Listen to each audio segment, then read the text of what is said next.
الحمد للہ رب العالمین والصلاة والسلام علی سید الانبیاء والمرسلین اما بعد اعوذ باللہ من الشیطان الرجیم بسم اللہ الرحمن الرحیم یا ایہا الانسان ما غرک بربک الکریم صدق اللہ مولانا العظیم ان اللہ وملائکتہ یصلون علی النبی یا ایہا الذین آمنوا صلوا علیہ وسلموا تسلیما اللہم صل علی سیدنا محمد وعلی آل سیدنا ومولانا محمد مبارک وسلم۔ نبی مکرم صلی اللہ تعالی علیہ وسلم کا فرمان مبارک ہے کہ جس محفل میں مجھ پر درود پاک کا نذرانہ پیش کیا جاتا ہے، اللہ رب العالمین اس محفل پر بے پناہ برکتوں اور رحمتوں کا نزول فرمانا شروع کر دیتا ہے۔ تو محبت کے ساتھ درود پاک ایک دفعہ حصول برکت کے لیے پڑھے، اللہم صل علی سیدنا محمد وعلی آل سیدنا ومولانا محمد مبارک وسلم۔ الصلاة والسلام علیک سیدی یا رسول اللہ، الصلاة والسلام علیک سیدی یا حبیب اللہ وعلی آلک واصحابک سیدی یا شفیع المذنبین۔ برادران دین و ملت، رب ذوالجلال کا لاکھ لاکھ شکر ہے جس کی توفیق سے اس وقت میں اور آپ اللہ کے گھر میں جمعہ شریف کے خوبصورت برکتوں رحمتوں کے اس ماحول میں جمع ہے۔ اللہ کریم میری اور آپ سب کی حاضری اپنی جناب میں منظور و مقبول فرمائے۔ حضرات، اس مختصر سے وقت میں آج آپ کی خدمت میں ایک نئے موضوع کے ساتھ کچھ گزارشات پیش کروں گا۔ جناب سے التجا ہے، اونچی آواز سے سبحان اللہ کہنے کی کوئی ڈیمانڈ نہیں ہے، نہ جھومنے کا ڈیمانڈ ہے، نہ نعرے لگانے کا ڈیمانڈ ہے۔ صرف ایک گزارش ضرور ہے کہ توجہ فرمائیں گے آپ ذرا، تو اللہ کریم میرے لیے اور آپ کے لیے خدا نجات کا راستہ بنائے، اور دعا کرو کہ خدا کریم میری زبان پر حق جاری فرمائے، اور خدا کریم مجھے بھی اور آپ کو پھر اس کے بعد جو سناتے ہیں اور سنتے ہیں خدا کریم اس پہ عمل کی توفیق عطا فرمائے۔ حضرات ذی وقار، ہمارے معاشرے میں جھوٹ بڑے دلیری کے ساتھ بولا جاتا ہے، اتنا بنا اور سنگار میں جھوٹ بولا جاتا ہے کہ بلکہ اتنے احتیاط کے ساتھ جھوٹ بولا جاتا ہے کہ سننے والا اس کو سچ سمجھتا ہے، حالانکہ وہ بندہ جو جھوٹ بول رہا ہے وہ معروف آدمی ہے، وہ دیندار بندہ ہے، وہ نمازی بندہ ہے، وہ عالم بھی ہو سکتا ہے، وہ پیر فقیر بھی ہو سکتا ہے، وہ تجارت کے ماحول میں بھی رہنے والا بھی ہو سکتا ہے، وہ ملک کے سلطنت پہ بیٹھنے والا۔ میں فی زمانہ ایک جنرلی بات کر رہا ہوں کہ جھوٹ ہمارے معاشرے میں اتنا عام ہوتا جا رہا ہے، اتنا عام ہوتا جا رہا ہے کہ نعوذ باللہ، اور یہ بے لذت گناہ ہے، یہ بے لذت قسم کا گناہ ہے جو ہمارے معاشرے میں بڑے دلیرے کے ساتھ بولا جاتا ہے۔ فٹ پاتھ پہ بیٹھنے والے سے لے کر تخت پہ بیٹھنے والے تک ہر شخص، ہمارے صفوں میں ایسے ایسے حضرات شامل ہیں جو جھوٹ بڑی پاکیزگی کے ساتھ بولتے ہیں، حالانکہ اللہ رب العالمین کا فرمان ہے کہ جھوٹے پر میں لعنت برساتا ہوں۔ جھوٹے اللہ فرماتا ہے کہ جھوٹے پر میری لعنت ہے، میرے رسول کی لعنت ہے، فرشتوں کی لعنت ہے، پوری انسانیت کی لعنت ہے اس شخص پہ جو جھوٹ بولتا ہے. جھوٹ آپ کے بڑے قد کو زمین دوز بنا دیتا ہے. جھوٹ آپ کے بڑے معیار کو زمین دوز بنا دیتا ہے.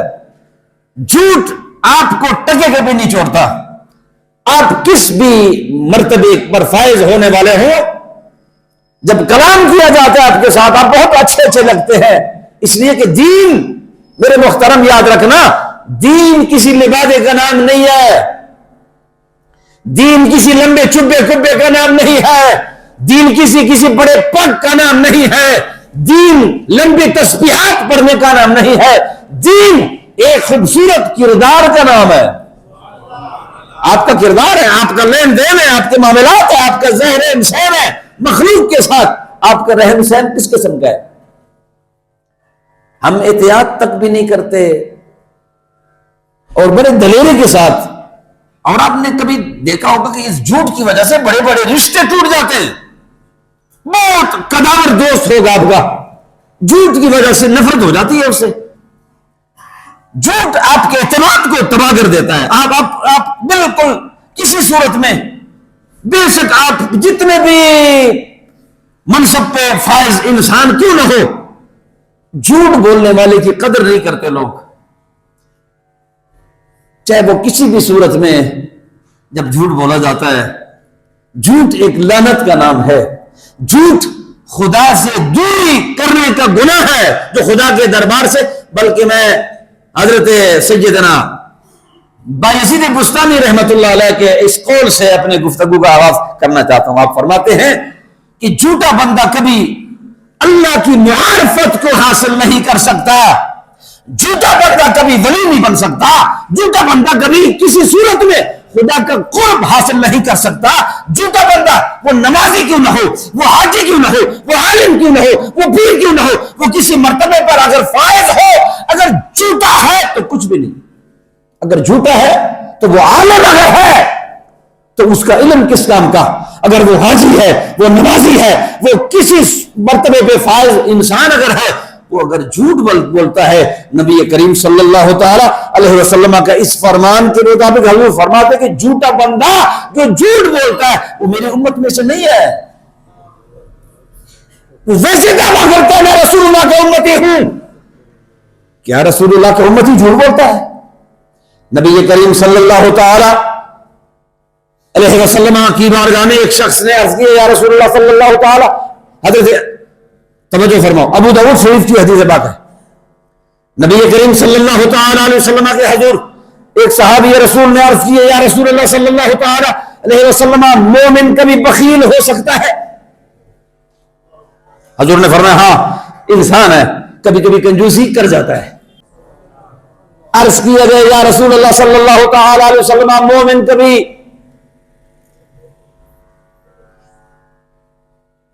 جھوٹ بول سکتا ہے؟ نبی کریم صلی اللہ تعالی علیہ وسلم نے فرمایا کہ مومن ہر گناہ کر سکتا ہے. انسان ہے، خطا اس سے ہو جاتی، انسان ہے، بشر ہے، خطا ہو، مگر یاد رکھنا مومن ہر گناہ کر سکتا ہے مگر مومن کبھی جھوٹ نہیں بول سکتا. جھوٹ نہیں بول سکتا. گناہگار ضرور ہے، کوئی بندہ گناہگار ہو سکتا ہے، بد کردار ہو سکتا ہے، وہ ظالم ہو سکتا ہے، وہ کچھ بھی بڑے گناہ سے بڑے گناہ کا مرتکب ہو سکتا ہے، مگر رسول اللہ نے فرمایا کہ مومن کبھی جھوٹ نہیں بول سکتا. جھوٹ ایک لعنت کا نام ہے. جھوٹ بندے کے چہرے پہ نحوست پیدا کر دیتا ہے. جھوٹ آپ کی زبان سے تاثیر کو ختم کر دیتا ہے. جھوٹ آپ کے رزق سے برکت کو ختم کر دیتا ہے، اور جھوٹ آپ کے چہرے پہ لعنت لے آتا ہے. اور جھوٹا انسان وہ قرآن بھی پڑھے، وہ حدیث بھی پڑھے، وہ نماز بھی پڑھے، وہ روزہ بھی رکھے، وہ حج بھی ہو، وہ زکات بھی ہو، وہ تلاوت بھی ہو، کسی عبادت کا رنگ ڈھنگ اس کے چہرے سے نمایاں نہیں نظر آتی. جھوٹ بولتا ہے. جھوٹ نبی کریم صلی اللہ تعالی علیہ وسلم کا فرمان مبارک ہے کہ جھوٹے بندے کے قریب فرشتے نہیں آتے، فرشتوں کو بدبو آتی ہے اسے. ہمارے معاشرے میں جھوٹ بڑے طریقے سے، بڑے سلیقے سے، بلکہ کچھ لوگ تو جھوٹ کو اس طریقے سے بولتے ہیں کہ سچ نظر آتا ہے کہ اے بندہ بڑا سچ سچ، چونکہ وہ ایسے طریقے سے بولتے ہیں، ایسے پختگی کے ساتھ ہم لوگ اپنے معاشرے میں جھوٹ بولتے ہیں. مگر یاد رکھنا جھوٹ آپ کو خدا کی دہلیز سے دور لے جاتا ہے. نماز آپ کو نہیں بچا سکتی، روزہ آپ کو نہیں بچا سکتا، تلاوت آپ کو نہیں بچا سکتے، اس لیے کہ وہ تمام عبادتیں اپنی جگہ پر ہے. رسول اللہ نے فرمایا کہ جو سارے عبادتیں کرے مگر ساتھ جھوٹ بھی بولے، خدا اس تمام عبادتوں کو اس کے چہرے پہ مار دیتا ہے. تو پھر آپ کی نمازیں کہاں جائے گی؟ آپ کا جھکا ہوا سر کدھر جائے گا؟ آپ کا لمبا قمیص کدھر جائے گا؟ آپ کا بڑا پگ کدھر جائے گا؟ اس لیے کہ ہم نے تو دین کو لبادوں میں بند کر دیا. اگر کوئی داڑھی منڈا ہمیں نظر آتا ہے وہ ہمیں مسلمان نظر نہیں آتا. ارے بابا، دین داڑھی کا نام نہیں ہے، داڑھی تو ابو جہل کی بھی تھی. اگر معیار داڑھی ہے تو داڑھی تو قارون کی بھی تھی، داڑھی تو یزید کی بھی تھی. تمام دہشت گرد ہر ایک کی داڑھی ہے. داڑھی بابا، میں نے پہلے گزارش کی ہے کہ دین کسی لبادے کا نام نہیں ہے، دین آپ کے کردار کا نام ہے. آپ کا قول فعل کیسا ہے، آپ کا لین دین کیا، آپ کی زبان کس طرح ہے. یاد رکھنا میرے محترم، ہم نے دین کو لبادوں میں بند کر دیا. کوئی بڑے پگ والا نظر آتا ہے ہم سمجھتے ہیں جی کیا بات ہے اس کی، وہ جب قریب بیٹھتے جھوٹ بولتا ہے. مگر یاد رکھنا نبی کریم صلی اللہ تعالی علیہ وسلم نے معیار لمبا قمیص نہیں تعارف کروایا. اسلام کا تعارف لمبی قمیص نہیں ہے، اسلام کا تعارف بڑا پگ نہیں ہے، اسلام کا تعارف آپ کی سچی زبان ہے. جب آپ سچ بات کرتے ہیں، اور یاد رکھنا روب بھی سچ میں ہوتا ہے. بولے آپ سچ بات کرتے سچ میں، اس لیے کہ لمبا کلام کرنے کے لیے جھوٹ کا سہارا بھی لینا پڑتا ہے.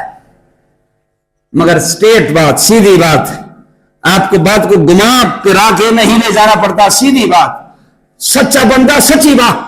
نبی کریم صلی اللہ تعالی علیہ وسلم کی جتنے بھی آپ تعلیمات پڑھے نا، حضور علیہ السلام، اور یہ تمام میرے گفتگو کا لب لباب ہے، حضور کی جو زندگی ہے نا، پاک زندگی، سیرت پاک جو ہے، آقا کریم کی جو زندگی پاک ہے نا، حضور علیہ السلام کی پوری زندگی میں آپ نماز لمبی پڑھتے تھے، کلام مختصر کیا کرتے تھے. ہم اس کے الٹ چلتے ہیں.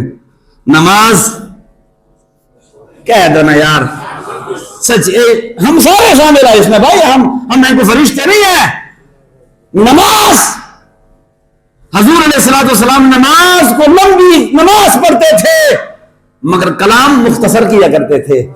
ہم اس کے الٹ چلتے ہیں، نماز مختصر اور کلام لمبا. اس کے لمبے کلام کے لیے تو پھر جھوٹ بھی بولنا پڑتا ہے. ہم نے اپنا جو سٹیٹس بنایا ہوتا ہے بابا، ایک سٹیٹس سچا کردار ہے آپ کا، اور ایک جھوٹ کا پلندہ ہے. جھوٹ کا پلندہ تو آپ کے کپڑوں پر بدنما داغ ہے جو دور سے نظر آتا ہے. آپ آگے چلتے ہیں. جناب حضرت نبی کریم صلی اللہ تعالی علیہ وسلم کا ایک خوبصورت فرمان آپ کی خدمت میں پیش کرتا ہوں، پھر آگے چلتے ہیں. جناب حضرت علی پاک شیر خدا رضی اللہ تعالی عنہ، یہ میں گزارش کر رہا تھا کہ لوگ احتیاط کی، وہ قد جتنا جس کا قد بڑا ہوتا ہے نا وہ احتیاط بھی اتنا زیادہ کرتا ہے. ہمارے معاشرے میں جس کا قد جتنا بڑا ہوتا ہے نا، ٹی وی پر سوشل میڈیا پہ بیٹھ کے جناب ادھر جھوٹ اور ادھر جھوٹ، 10 دن پہلے جھوٹ، اور اچانک پھر جب ان سے سوال کیا جاتا ہے کہ بھائی 10 دن پہلے تو آپ کچھ اور کہہ رہے تھے فلاں بندے کے بارے میں، اب تو آپ کا لہجہ بدل گیا. وہ کہتے جی یہ سیاسی بیان سی، یہ کیا تھا؟ یہ سیاسی بیان تھا. اس کا معنی یہ ہوا کہ خدا کے سامنے ہمارا چہرہ اور ہے، دین کے سامنے ہمارا چہرہ اور ہے. اسلام دو رنگی کی بات نہیں کرتا، دو رنگی چھوڑ، ایک رنگ بن جا۔ جو قانون، جو ضابطہ، جو طریقہ، جو سلیقہ، جو قرآن کی تفسیرات مسجد میں ہے، باہر بھی وہی ہونے چاہیے۔ امام کربلا کی ٹکراؤ یزید کے ساتھ یہی تو تھی۔ یزید کہتا تھا مسجد کا نظام تم سنبھالو، اقتدار کی دھرتی پر نظام ہمارا چلے گا۔ امام کربلا نے فرمایا کہ جو قانون مسجد میں ہوگا وہی قانون دھرتی پہ چلے گا۔ یہ کون سا دین ہے؟ ادھر اور ہے ادھر اور ہے، دین ایک دین کا نام ہے جو جلوتوں میں بھی وہی دین، خلوتوں میں بھی وہی دین، آپ کے قول میں، آپ کے فعل میں، آپ کے رات دن دین ایک ہی ہے۔ دین یاد رکھنا میرے محترم، دین بے ساکیوں پہ نہیں چلتا، دین ایک خوبصورت کردار کا نام ہے۔ ہاں، دین اپنے اندر ایک پاور رکھتا ہے، دین اپنے اندر ایک قوت رکھتا ہے، اور دین کبھی کسی سے خیر بھی نہیں مانگتا، وہ اپنے اندر خود پاور رکھتا ہے۔ جناب حضرت علی شیر خدا رضی اللہ تعالیٰ عنہ کا خوبصورت فرمان آپ کی خدمت میں پیش کرتا ہوں۔ حضرت علی پاک شیر خدا رضی اللہ تعالیٰ عنہ مسجد نبی شریف کے حجرے پاک میں آقا کریم کے ساتھ تشریف فرما تھے، تو باہر مسجد میں لوگوں نے بچوں نے شور کرنا شروع کر دیا، کوئی ادھر بھاگ رہا ہے، کوئی ادھر بھاگ رہا ہے۔ یہ بچوں کی فطرت ہے نا جی، یہ کوئی آج کی بات نہیں ہے، یہ بچوں کی فطرت ہے۔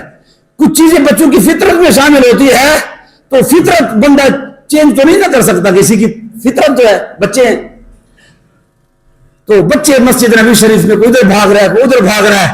اب میں آپ کو بتا رہا ہوں کہ ان لوگوں کا معیار کتنا بڑا ہے۔ بڑے، یہ نام کے صرف بڑے نہ تھے، ان کے کردار کی خوشبو آج بھی آ رہی ہے۔ مسجد نبی شریف کے اندر کمرے میں رسول اللہ کی خدمت میں تشریف فرما ہے حضرت مولا کائنات شیر خدا رضی اللہ تعالیٰ عنہ۔ حضور نے فرمایا باہر سے شور کی آواز آ رہی ہے بچوں کی، ذرا چیک کرو جی۔ اب مولا علی شیر خدا رضی اللہ تعالیٰ عنہ اٹھے اور جو دروازہ حجرے کا کھولا نا جی، تو جب ٹھک کی آواز آئی نا جی دروازے کی، تو بچے جتنے بھی مسجد میں تھے نا وہ سارے بھاگ گئے، سارے بھاگ گئے۔ اچھا جب بھاگ گئے تو حضرت مولا علی شیر خدا نے کیا کیا ہے؟ فوراً اپنے دونوں ہاتھوں کو دونوں آنکھوں پہ رکھا،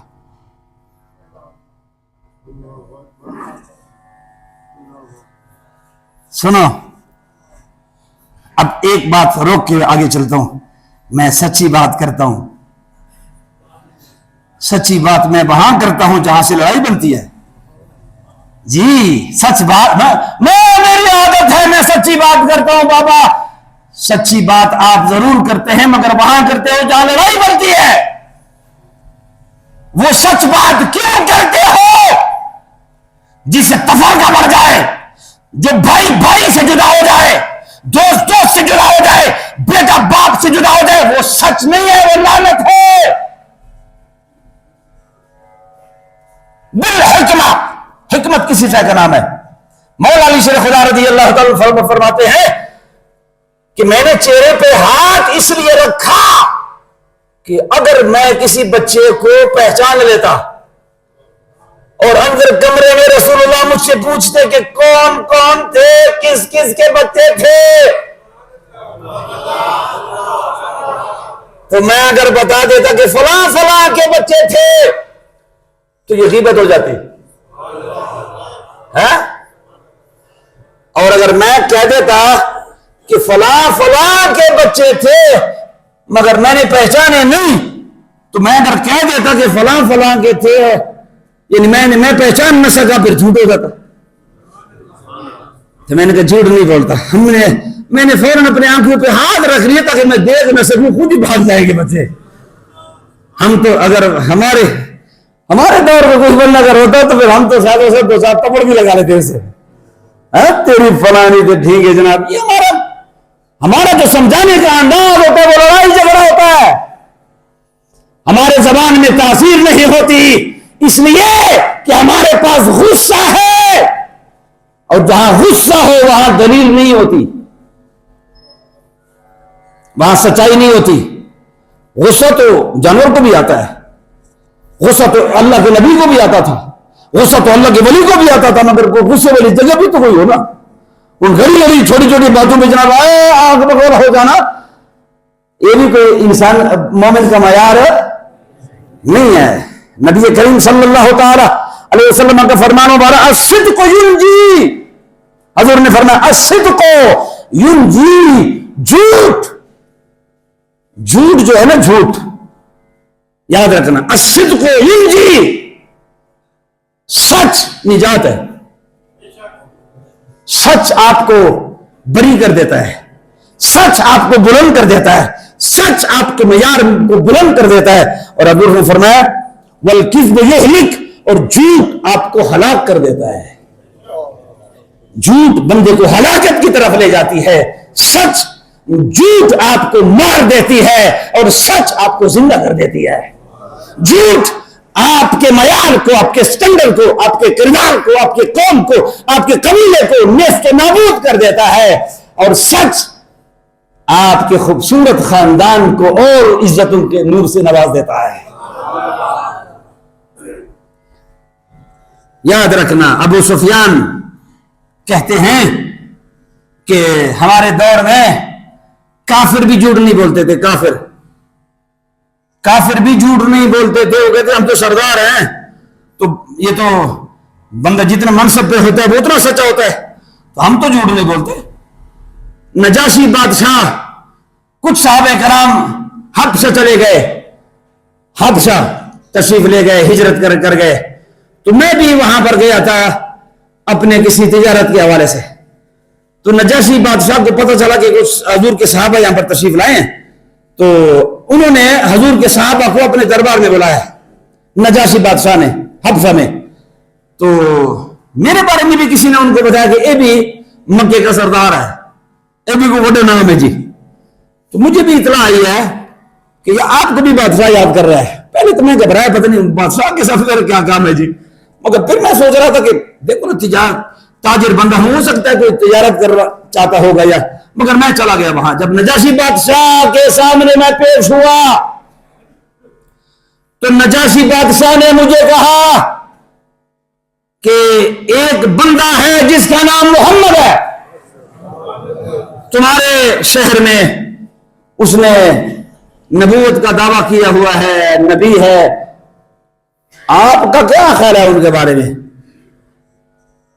تو ابو سفیان کہتے ہیں کہ میں نے پھر وہی رتی رٹائی لفظ تیرے میرے پاس ابو جہل والے تھے اور ابو لہب والے، تو میں نے کہا وہ جادوگر ہے، وہ جادوگر ہے، وہ شاعر ہے، اور وہ مطلب یہ ہے کہ خاندانوں کو جدا کر دیا اور لڑائیاں شروع کرا دی ہے، اور یہ ہے کہ کرتے کرتے لمبی چھوڑی میں نے جب داستان سنائی نا جی، تو مجھے نجاشی بادشاہ نے کہا کہ یار بس کر، جو چیز میں پوچھتا ہوں اس بات کا جواب دے دو، آپ کچھ اور کہہ رہے ہیں، میں کچھ اور پوچھنا چاہتا ہوں، آپ نے ساری تقریر سنا دی ہے، اب میں آپ سے سوال کرتا ہوں، ساری باتیں ہو سکتا ہے کہ ٹھیک ہو آپ کی، میں نہیں کہتا، آپ کہہ رہے، میں نہیں کہہ رہا، آپ کہتے وہ جادوگر ہے، اس نے یہ کر دیا، یوں کر دیا، وہ کر دیا، وہ ساری باتیں بقول آپ کے ہو سکتا ہے ٹھیک ہو، پر میرا سوال اور ہے، مجھے ایک اپنے سوال کا جواب دے دو، وہ یہ ہے کہ مجھے یہ بات بتا دو کہ وہ سب کچھ کرتا ہوگا،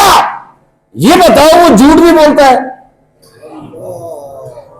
ابو سفیان نے کہا میرے پاؤں تلے تو زمین نکل گئی، ایک دفعہ تو دل میں خیال ہے کہ میں کہہ دوں کہ وہ جھوٹ بولتے ہیں، مگر پھر بھی دل میں خیال ہے کہ اگر میں کہہ دوں کہ وہ جھوٹ بولتے ہیں تو میں تو سرگار ہوں، یہ کیا کہیں گے یہ بڑے لوگ جو ہیں، یہ جو نامی گرامی، یہ جھوٹ بھی بولتے ہیں۔ اور پھر میرے دل میں خیال آیا کہ جو سارا زمانہ جس کے بارے میں کہتا ہے وہ سچ کہتا ہے، تو میں اگر کہہ دوں گا کہ رسول اللہ جھوٹ بولتے ہیں تو میری دلیل تو ختم مل جائے گی۔ میں نے کہا جی میں اندر کی بات بتا دوں؟ جی بتاؤ۔ وہ ابو سفیان نے کہا سچی بات یہ ہے، وہ میرا بھتیجا ہے، وہ میرا خونی رشتہ میرا ان کے ساتھ ہے. میں نے ماں سے بچھڑتے بھی دیکھا, میں نے دادا کی گود میں کھیلتے بھی دیکھا, میں نے دادا کی وفات پر بھی دیکھا, میں نے غم میں بھی دیکھا, میں نے میدانوں میں بھی دیکھا, میں نے ہر جگہ دیکھا. یاد رکھنا وہ سب کچھ ہو سکتے ہیں, مگر میں گواہی دیتا ہوں کہ محمد سب کچھ کر سکتے, جھوٹ نہیں بول سکتے.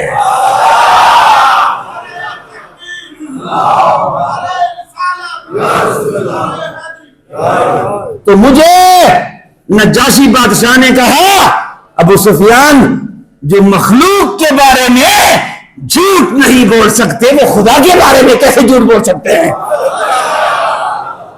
لہذا میں کلمہ پڑھتا ہوں کہ لا الہ الا اللہ محمد رسول اللہ. یاد رکھنا وقت میرے پاس ختم ہوا, انشاءاللہ پھر آپ سے بات کریں گے. اللہ ہم سب کو عمل کی توفیق عطا فرمائے. السلام علیکم ورحمۃ اللہ.